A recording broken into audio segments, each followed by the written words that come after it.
Sperms यानी इंसानी तौलीदी जरासीम छोटे छोटे खुर्दबीनी खुलिये होते हैं जो कि मेल के तौलीदी निज़ाम में बनते हैं। स्पर्म ज्यादातर पानी, प्लाज्मा और म्यूकस से मिलकर बना होता है। इसमें 5 से 25 तक कैलोरीज भी पाए जाते हैं और इसके अलावा इसमें कुछ और अहम न्यूट्रिएंट्स जैसा कि कैल्शियम वगैरह भी पाए जाते हैं।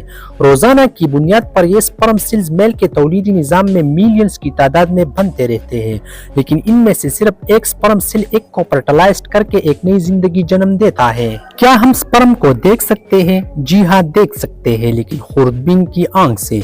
स्पर्म सेल बहुत ही ज्यादा छोटा होता है जिसमें कि खुर्दबीन के जरिए सिर्फ 3 हिस्सों की शनाख्त की जा सकती है।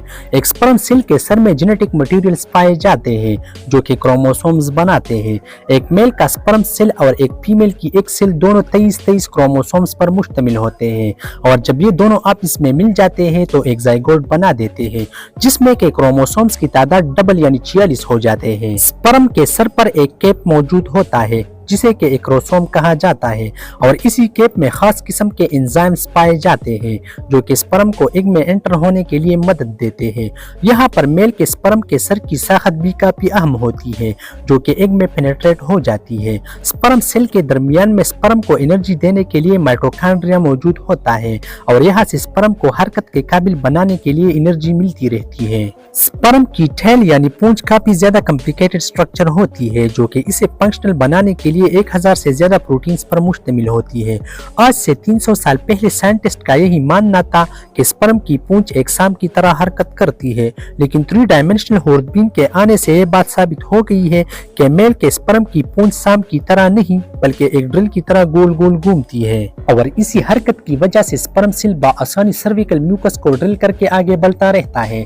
इसी 3D पैमाइश से स्पर्म की हरकत अच्छे से कंफर्म हो चुकी है और इसकी वजह से इंसान में बांझपन की तशखीस और इलाज भी काफी हद तक आसान हो चुकी है। अब आते हैं स्पर्म की मार्फोलॉजी पर। मार्फोलॉजी का मतलब ये है कि आखिर एक स्पर्म शक्ल में कैसा है, जिसमें कि स्पर्म के सर का साइज और इसमें मौजूद जेनेटिक मटेरियल्स, मेड पीस और स्पर्म की टेल यानी पूंछ शामिल है।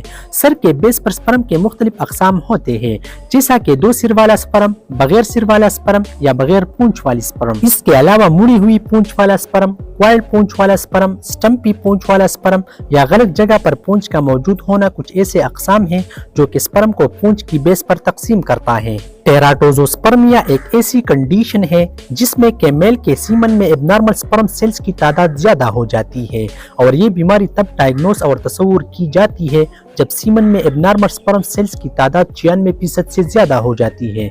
स्पर्म की मार्फोलॉजी का फर्टिलिटी पर डायरेक्ट असर होता है क्योंकि एबनॉर्मल शेप वाले स्पर्म बआसानी एक एंटर नहीं हो पाते, लेकिन बास औकात एबनॉर्मल मार्फोलॉजी स्पर्म्स रखने वाले मेल भी बाप बनने के काबिल हो जाते हैं, लेकिन ऐसे मेल्स फीमेल को हमला करने में काफी वक्त लेते हैं और या तो उन्हें फर्टिलिटी स्पेशलिस्ट की मदद दरकार होती है। तो दोस्तों, ये रही आज की हमारी वीडियो। उम्मीद है आप लोगों को इस वीडियो से कुछ ना कुछ नया जानने को मिला होगा। अगर मिला हो तो वीडियो पर लाइक दीजिए और अकाउंट को फॉलो कीजिए।